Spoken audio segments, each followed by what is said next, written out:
Kailangan natin ng pork liempo at lagyan natin ng minced garlic. Ang pinaka-star sa ating menu na ito ay ang star anise. Kahit isang piraso lang ng star anise kasi matapang ang star anise, guys. Lagyan din natin ng paminta, toyo, suka, kunting oyster sauce, at seasoning. Optional lang yan, guys. Ang pinakahuli akong ihalo ay ang 7-Up or pwede rin Sprite. Yan ang magpapa-tenderize sa ating pork. Pagkatapos, isa lang natin ito sa malakas na apoy.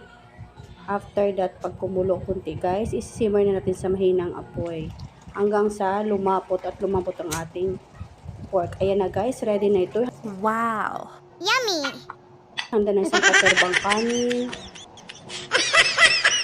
Dahil mapapadami ka ng rice ito, guys. Masarap, promise.